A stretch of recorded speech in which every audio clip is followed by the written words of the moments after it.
जय हिंद साथियों, स्वागत है आपका अपने YouTube चैनल स्टडी विद उदय में। तो दोस्तों, आप कैसे हैं? आशा करता हूं कि आप बहुत अच्छे होंगे और अपनी पढ़ाई को कंटिन्यू कर रहे होंगे। दोस्तों, आज इस वीडियो में हम कुछ 20 महत्वपूर्ण प्रश्नों का अध्ययन करने वाले हैं, जो कि दोस्तों एग्जाम की दृष्टि से काफी महत्वपूर्ण है। तो दोस्तों, वीडियो में अंत तक जरूर बने रहिएगा, आपको कुछ न कुछ नॉलेज जरूर मिलेगा। दोस्तों, पहला क्वेश्चन है कि अफ्रीका में अस्वान बांध किस नदी पर स्थित है? दोस्तों, अफ्रीका में जो बना अस्वान बांध है यह नील नदी पर स्थित है। दोस्तों, नील नदी जो है यह विश्व की सबसे लंबी नदी है दोस्तों, जो कि अफ्रीका महाद्वीप के मिस्र देश में बहती है।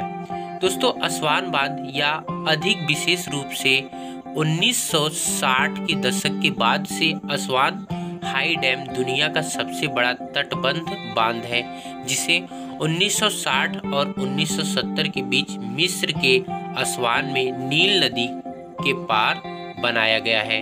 दोस्तों, मिस्र की राजधानी जो है ये है काहिरा। आगे दोस्तों हम देखते हैं कि उत्तर काशी किस नदी के तट पर स्थित है? दोस्तों, जो उत्तर काशी है जो कि उत्तराखंड में पड़ता है, और यह दोस्तों भागीरथी नदी के तट पर स्थित है। किस नदी के तट पर स्थित है? तो भागीरथी नदी के तट पर स्थित है। दोस्तों, उत्तरकाशी जो शहर है यह उत्तराखंड में है, और उत्तराखंड की राजधानी दोस्तों क्या है? देहरादून है और गैरसैंण है। आगे दोस्तों हम देखते हैं दक्षिण अमेरिका का कौन सा देश क्षेत्रफल की दृष्टि से सबसे बड़ा देश है? दोस्तों, दक्षिण अमेरिका का जो सबसे बड़ा देश है क्षेत्रफल के हिसाब से तो वो है दोस्तों ब्राजील, जहाँ पे दोस्तों अमेजन रेन फॉरेस्ट पाया जाता है। दोस्तों, ब्राजील की राजधानी के बारे में जानते हैं। तो दोस्तों, ब्राजील की जो राजधानी है वो है ब्राजीलिया, और वहाँ की जो करेंसी है दोस्तों वो है क्रूजादो। क्या है दोस्तों? क्रूजादो है। लेकिन दोस्तों, आपसे उत्तर अमेरिका का सबसे बड़ा देश पूछा जाएगा तो हो जाएगा दोस्तों वो कनाडा। कौन हो जाएगा? कनाडा हो जाएगा। आगे दोस्तों हम देखते हैं कि मंगल और बृहस्पति की कक्षाओं के बीच सूर्य के चारों ओर परिक्रमा करने वाले शैल के छोटे टुकड़े के समूह को क्या कहते हैं? दोस्तों, दो ग्रह मंगल और बृहस्पति के बीच एस्टेरॉयड होते हैं, जो कि दोस्तों क्या करते हैं? मंगल और बृहस्पति के बीच में होते हुए सूर्य की परिक्रमा करते हैं। दोस्तों, बात करते हैं मंगल ग्रह की। तो दोस्तों, मंगल ग्रह जो है यह इसके पास दो उपग्रह हैं। कितने उपग्रह हैं? दो हैं, जिसका नाम है दोस्तों फोबोस और डिमोस, जो कि दोस्तों यदि सूर्य के हिसाब से देखा जाए तो स्थान पे चौथे नंबर पे आता है। दोस्तों, पहले नंबर पे आता है बुध, उसके बाद शुक्र, फिर पृथ्वी, उसके बाद मंगल आता है। और मंगल ही और बृहस्पति के बीच में ही आपका है वो जो एस्टेरॉयड होते हैं, जिसे कि क्षुद्र ग्रह कहते हैं।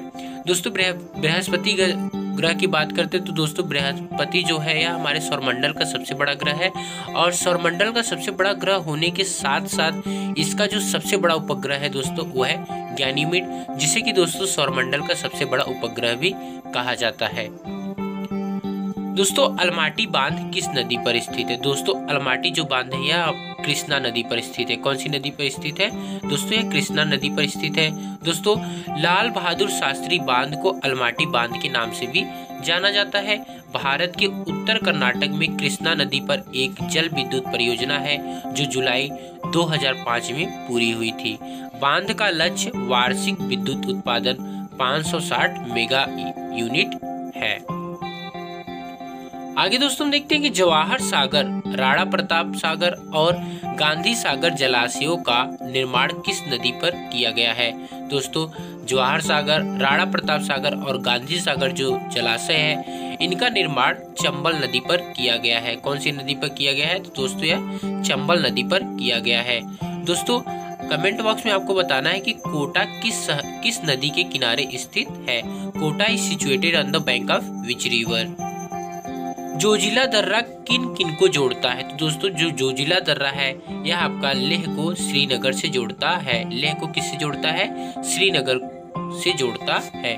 दोस्तों, यदि आपसे पूछा जाए कि केंद्र शासित प्रदेश जो कि क्षेत्रफल की दृष्टि से सबसे बड़ा केंद्र शासित प्रदेश कौन है, तो दोस्तों वो हो जाएगा लेह। कौन हो जाएगा दोस्तों? लेह हो जाएगा। दोस्तों, जोजिला दर्रा एक उच्च पर्वतीय दर्रा है जो भारतीय लद्दाख क्षेत्र के हिमालय में स्थित है। कारगिल जिले में स्थित यह दर्रा कश्मीर घाटी को अपने पश्चिम में द्रास और सुरु घाटियों से जोड़ता है, और इसके आगे पूर्व में सिंधु घाटी को जोड़ता है। जोजिला दर्रा को अक्सर लद्दाख के प्रवेश द्वार के रूप में नामित किया गया जाता है। दोस्तों बात करते हैं श्रीनगर। दोस्तों जो श्रीनगर है यह जम्मू कश्मीर की राजधानी है। दोस्तों जम्मू कश्मीर की 2 राजधानी है, श्रीनगर और जम्मू। श्रीनगर जो दोस्तों है झेलम नदी के किनारे स्थित है और जम्मू तावी नदी के किनारे स्थित है। आगे दोस्तों हम देखते हैं कि एस्किमो लोगों द्वारा टुंड्रा क्षेत्र में बर्फ के टुकड़ों की सहायता से बनाए गए अर्धगोलाकार आवासों को क्या कहा जाता है। दोस्तों आपको पता भी होगा जो एस्किमो जनजाति होती है उसके द्वारा दोस्तों टुंड्रा क्षेत्र में बर्फ के टुकड़ों की सहायता से एक अर्धगोलाकार आकृति का आकार बनाया जाता, आवास बनाया जाता है, जिसे दोस्तों इग्लू कहते हैं। क्या कहते हैं? इग्लू कहते हैं। आगे दोस्तों हम देखते हैं बुम्बकूप कहाँ पाए जाते हैं। तो दोस्तों जो बुम्बकूप होते हैं यह औषधि शैल में पाए जाते हैं। नदियों के ज्वार नदमुख में कीचड़ वाले किनारा के साथ साथ हल्की हल्की जैतून रंग की वनस्पति और श्वसन मूल वाले ज्वारी जो वन होते हैं उन्हें दोस्तों क्या कहा जाता है? बुम्बकूप कहा जाता है। फिर से दोस्तों आपको बताते हैं कि नदियों के ज्वार नदमुख में कीचड़ वाले किनारे के साथ साथ हल्की हल्की जैतून रंग की वनस्पति और श्वसन मूल वाले ज्वारी वन जो होते हैं उन्हें ही बुम्बकूप कहा जाता है। आगे दोस्तों हम देखते हैं हूबर बांध किस नदी पर बनाया गया है। हूबर बांध दोस्तों जो है एक कोलोराडो नदी पर बनाया गया। किस नदी पर बनाया गया? कोलोराडो नदी पर बनाया गया है। दोस्तों हूबर बांध जो कभी बोल्डर बांध के नाम से जाना जाता है था एक कंक्रीट गुरुत्वाकर्षण चाप बांध है जो अमेरिकी राज्य एरिजोना और नेवादा की सीमा के बीच स्थित कोलोराडो नदी के ब्लैक कैनियन पर है। जब 1936 में इसका निर्माण पूरा हुआ तब यह पन बिजली ऊर्जा उत्पन्न करने वाला विश्व का सबसे बड़ा स्टेशन और विश्व की सबसे बड़ी संरचना थी। 1945 में ग्रांड कौली बांध इन दोनों ही मामलों में इससे आगे निकल गया। यह आज की तारीख में विश्व का 38वां सबसे बड़ा पन बिजली उत्पादन केंद्र है। आगे दोस्तों हम देखते हैं ओबरा परियोजना किस राज्य का ताप विद्युत परियोजना है। दोस्तों ओबरा परियोजना जो है यह उत्तर प्रदेश के सोनभद्र जिले में स्थित है। और दोस्तों बात करते हैं उत्तर प्रदेश की, तो दोस्तों उत्तर प्रदेश की जो मुख्यमंत्री है वो है योगी आदित्यनाथ और यहाँ के जो गवर्नर है आनंदीबेन पटेल है। उत्तर प्रदेश की राजधानी दोस्तों लखनऊ है जो कि गोमती नदी के किनारे स्थित है। किस देश में ट्यूलिप की खेती सर्वाधिक प्रसिद्ध है? तो दोस्तों नीदरलैंड है जिसमें कि ट्यूलिप की खेती सर्वाधिक प्रसिद्ध है। दोस्तों ट्यूलिप वसंत ऋतु में फूलने वाला पादप है। ट्यूलिप के नैसर्गिक वास स्थानों में एशिया माइनर, अफगानिस्तान, कश्मीर के कुमाऊं तक के हिमालयी क्षेत्र, उत्तरी ईरान, टर्की, चीन, जापान, साइबेरिया तथा भूमध्य सागर के निकटवर्ती देश विशेषता उल्लेखनीय है। दोस्तों इसका जो ट्यूलिप फूल का यूज किया जाता है ये सजावट के रूप में किया जाता है। भारत में प्रथम जल विद्युत शक्ति केंद्र की स्थापना कब हुई थी? दोस्तों भारत में जो प्रथम जल विद्युत शक्ति केंद्र की स्थापना हुई थी यह 1902 में हुई थी। भैंसा सिंगी नामक जनजाति भारत के किस राज्य में पाई जाती है? दोस्तों भैंसा सिंगी नामक जो जनजाति होती है यह भारत के नागालैंड राज्य में पाई जाती है। दोस्तों नागालैंड का जो राष्ट्रीय लैंग्वेज है वो है दोस्तों इंग्लिश। जो इसका राष्ट्रीय लैंग्वेज है, राजकीय लैंग्वेज है वो है इंग्लिश और इसकी राजधानी दोस्तों क्या है? कोहिमा है। दोस्तों भारत का एक राज्य मणिपुर किस देश की सीमा पर स्थित है? दोस्तों भारत का एक राज्य जो मणिपुर है यह म्यांमार देश की सीमा पर स्थित है। किस देश की सीमा पर स्थित है? तो म्यांमार देश की सीमा पर स्थित है। और दोस्तों मणिपुर की जो राजधानी है वो है इम्फाल और म्यांमार की राजधानी जो है वो है नायपीड़ा। दोस्तों लोकटक झील जो है वह भी मणिपुर में ही पाया जाता है, जहाँ पे दोस्तों क्या होता है केबुल लामजाओ नाम का वनस्पति पार्क पाया जाता है।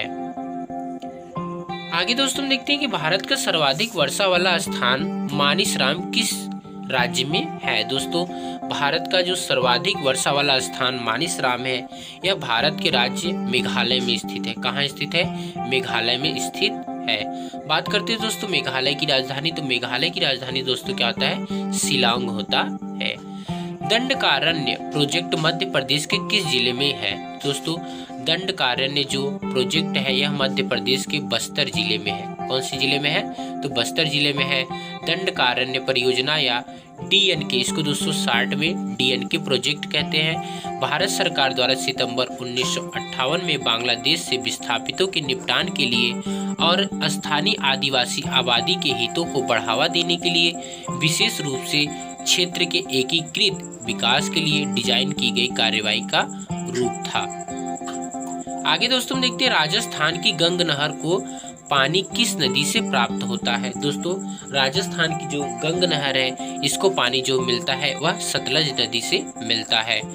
विजयनगर साम्राज्य की राजधानी हम्पी किस नदी के तट पर स्थित है। दोस्तों विजयनगर साम्राज्य की जो राजधानी हम्पी थी वह किस नदी के तट पर स्थित है, तो दोस्तों वह तुंगभद्रा नदी के तट पर स्थित है। विजयनगर साम्राज्य जो कि दोस्तों 1336 से 1646 तक था और मध्यकालीन का एक साम्राज्य था। इसके राजाओं ने 310 वर्ष तक राज किया। इसका वास्तविक नाम कर्नाटक साम्राज्य था। इसकी स्थापना हरिहर एवं बुक्का नामक दो भाइयों ने किया था। सरदार सरोवर किस राज्य में है। दोस्तों सरदार सरोवर जो डैम है यह किस राज्य में है, तो दोस्तों यह गुजरात राज्य में है। बरौनी तेल शोधन कारखाना किस राज्य में है। दोस्तों बरौनी तेल शोधन जो कारखाना है यह भारत के बिहार राज्य में स्थित है। बरौनी तेल शोधक कारखाना भारत के बिहार राज्य के बेगूसराय के बरौनी में है। इसकी स्थापना 1964 में रूस की सहायता से हुआ है। दोस्तों वीडियो कैसा लगा कमेंट बॉक्स में जरूर बताइएगा। यदि दोस्तों वीडियो अच्छा लगा तो चैनल को सब्सक्राइब करिए, अपने फ्रेंड के पास ज़्यादा से ज़्यादा शेयर करिए। Thanks for watching this video.